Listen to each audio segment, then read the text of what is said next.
Buen día, estimada tutora.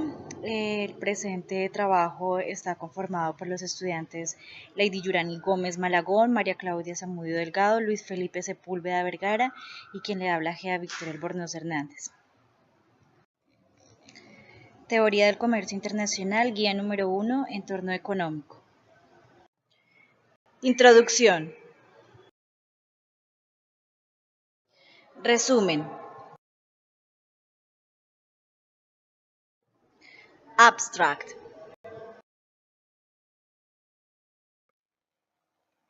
En esta primera parte hablaremos entonces acerca del mercantilismo y de la teoría de David Hume. Bueno, como primera parte, el mercantilismo argumenta o justifica las limitaciones del comercio internacional con fines de fortalecer los estados nacionales. Durante los siglos XVI, XVII y XVIII estuvo dominada por las ideas de esta corriente del mercantilismo. Como objetivo tenían las economías nacionales lograr condiciones favorables en el intercambio con el exterior. Tenía unas medidas que era la imposición de aranceles, restricciones cuantitativas, apoyar la promoción directa de exportaciones a través de subsidios, entre otros. Y allí entonces nace el término de la balanza comercial, lo cual describe que a mayor exportaciones y menores importaciones, esto es favorable para una nación y de esta forma se incrementarían las reservas de metales preciosos y especialmente el oro. En cuanto a la balanza comercial colombiana al año 2016, según las estadísticas que arrojó el DANE en el mes de julio, habla de unas importaciones de 23.763 millones de dólares frente a unas exportaciones de 16.520 millones de dólares. Bueno, entonces, pues se encuentra un déficit de alrededor de unos 7.200 millones de dólares. Realizando investigaciones, pues la última vez que las exportaciones superaron a las importaciones fue al cierre del año 2013. Pues según expertos, esta tendencia negativa no se veía tan marcada desde los últimos 7 años. Esos efectos producidos por el dólar fortalecido y pues también es un efecto del mercado en materias primas que también se ha debilitado. Bueno, según David Hume, ¿qué argumentos tenía? O su teoría era acerca que cualquier intento de una nación por mantener de manera indefinida un superávit comercial estaba condenada al fracaso, ¿sí? Bueno, entonces, un caso para entender su argumento, supongamos que la balanza comercial de Inglaterra y Portugal están en equilibrio.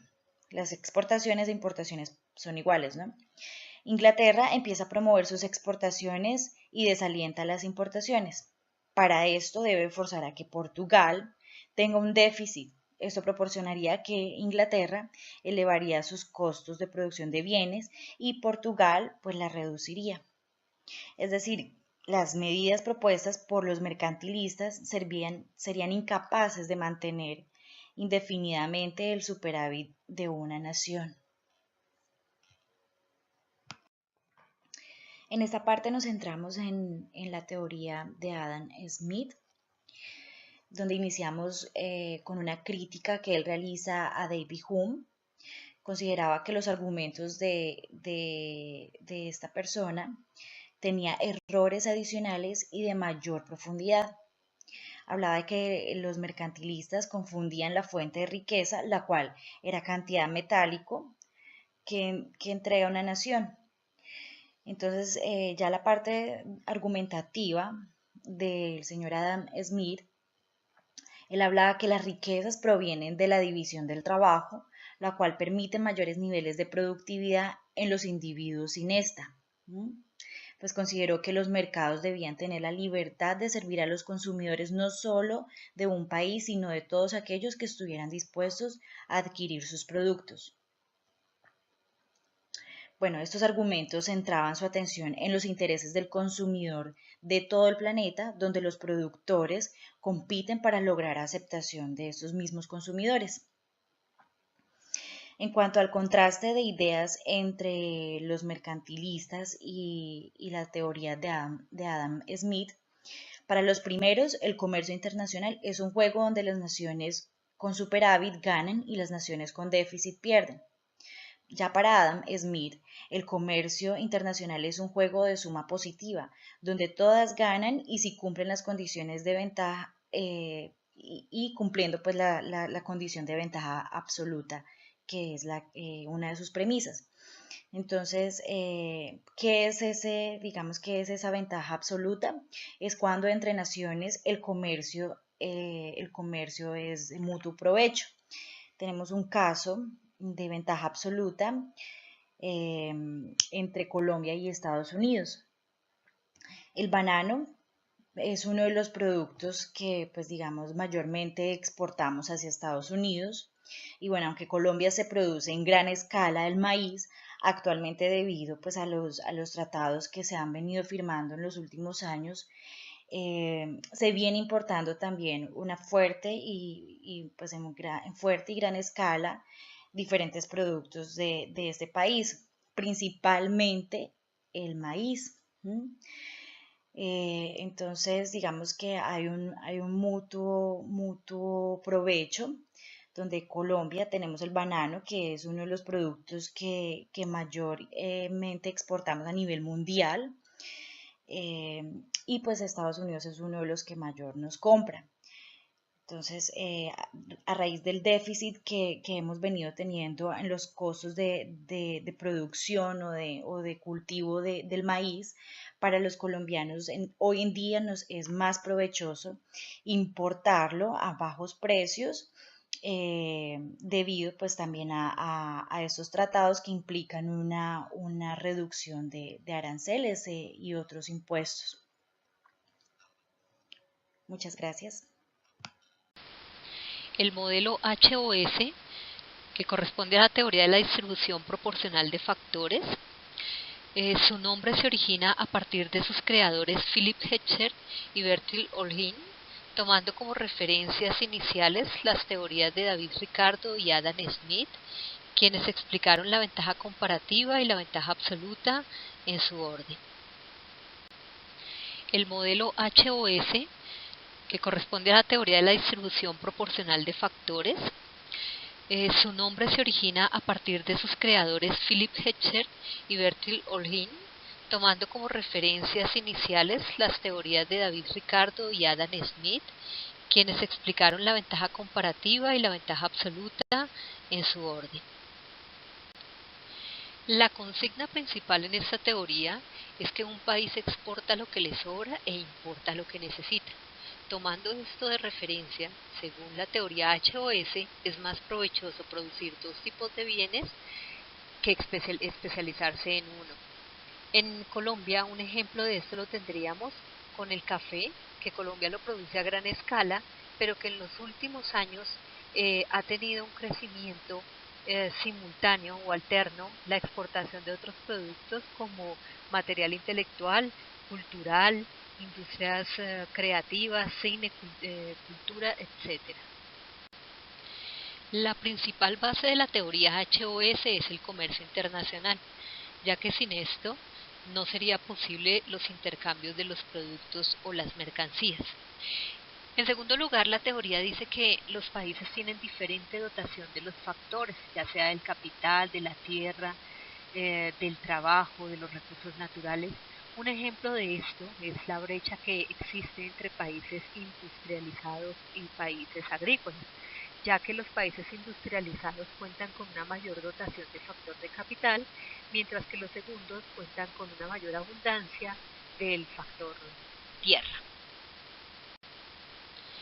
Bueno, es importante mencionar que los precios de los factores pueden aumentar debido al comercio internacional por la regulación del precio único, siempre y cuando el modelo económico de cada país determine su forma de enfrentar la realidad económica actual. El hecho de producir más de X producto, esto hace que disminuya el precio y debido al consumo del país, el excedente debe distribuirse, es decir, exportarse. Por lo tanto, el producto Y debe importarse debido a que por la poca cantidad que se produce no satisface el consumo necesario para el país. Las nuevas teorías del comercio internacional. Es importante que primero que todo hablemos de sus características. Este comercio internacional se efectúa entre economías con alto grado de desarrollo similar.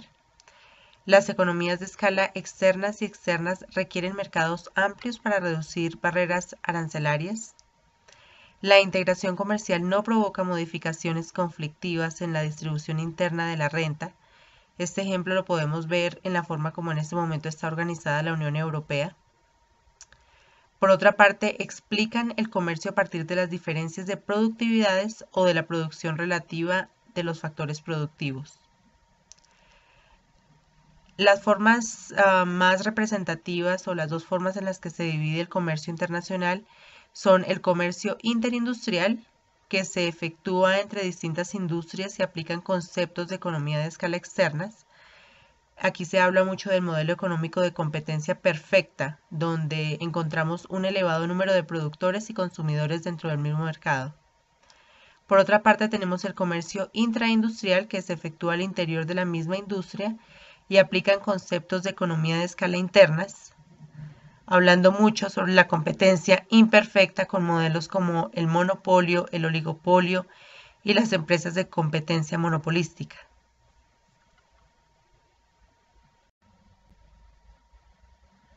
La teoría del ciclo de vida del producto. Esta teoría supone que las innovaciones tecnológicas realizadas en un país son fuente de ventaja comparativa. El ciclo está dividido en tres fases, que es el nacimiento del producto, la madurez del producto y el estancamiento del producto. En ocasiones tenemos una cuarta fase, que es el renacimiento del producto en caso de que el producto sufra alguna modificación, y esa modificación está relacionada con la innovación. El nacimiento del producto requiere una mano de obra muy calificada y grandes cantidades de capital, investigación y desarrollo. Normalmente el producto sería diseñado con mayor efecto y fabricado primero cerca de la casa matriz. La segunda etapa, que es la etapa de madurez, conforme la producción se extiende, su proceso se vuelve cada vez más estandarizado, con la necesidad de hacer una flexibilidad en el diseño y la manufactura declina. Por lo tanto, la demanda y la mano de obra también declina.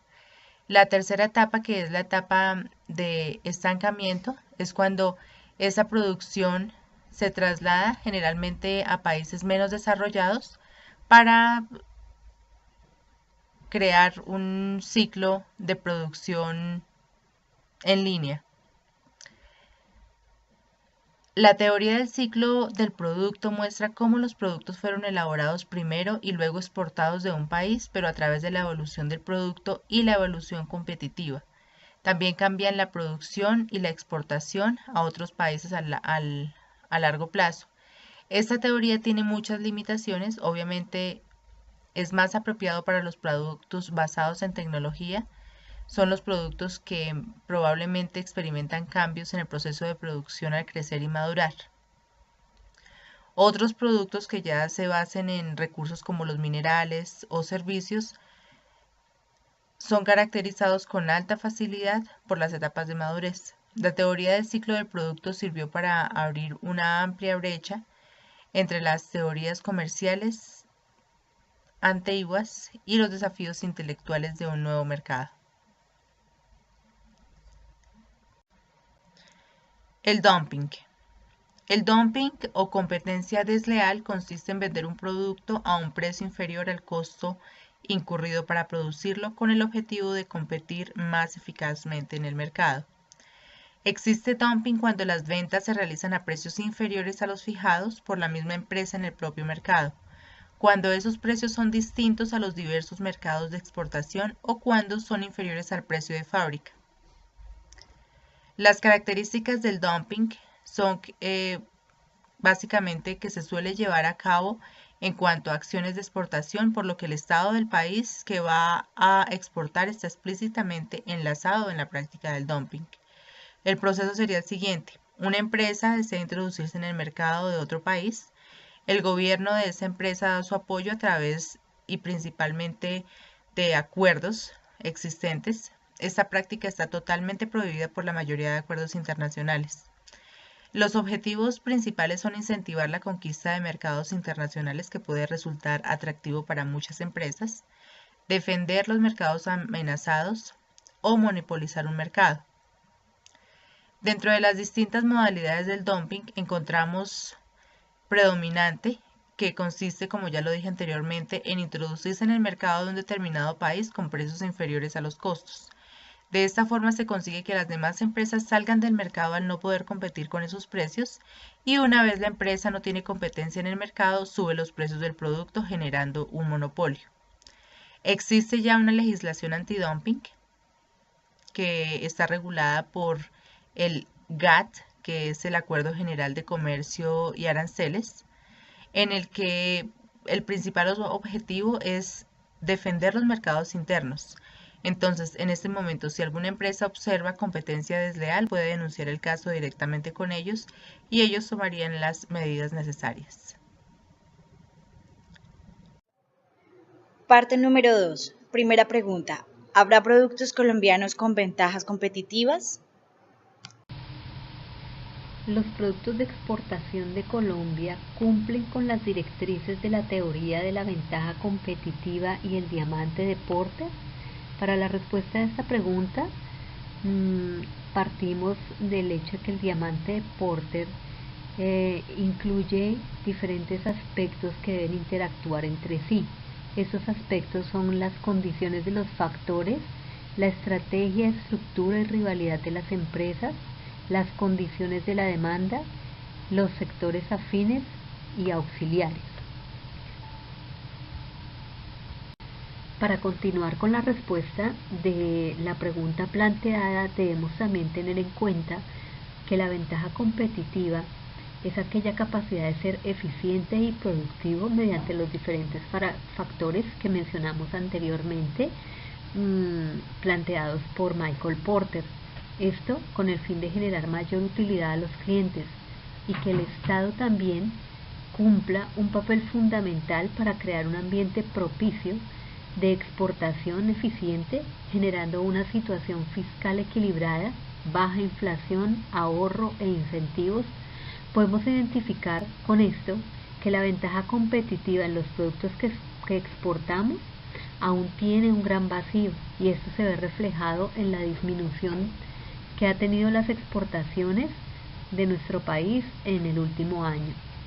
Productos de exportación como el petróleo, el carbón, el café y las flores cuentan con un importante puesto en el ranking de las exportaciones de nuestro país, mientras que sectores como la minería y la manufactura se ven afectados por factores como la caída del precio del petróleo y productos básicos. Colombia tiene dos grandes ventajas, una son sus recursos naturales y otra su posición geográfica con dos océanos que cuenta. No aprovecha esto nuestro país de forma eficiente, ya que le falta un mejor desempeño logístico, un mayor apoyo por parte del Estado para generar nuevos mercados. Uno de estos mercados que falta por explotar es exportar las frutas exóticas a gran escala y para ello es necesario que promueva con incentivos fiscales y tratados de libre comercio, entre otros aspectos. Conclusions. Different theories help to understand the economic context. Not all countries can have absolute advantage in all goods and services. An open economy helps the economic strength of nations. Specialization is good to have higher performance and economic growth. Trade helps to provide and know the needs of different countries. Knowledge of economic theories help to better understand the world and take decisive business decisions. Referencias.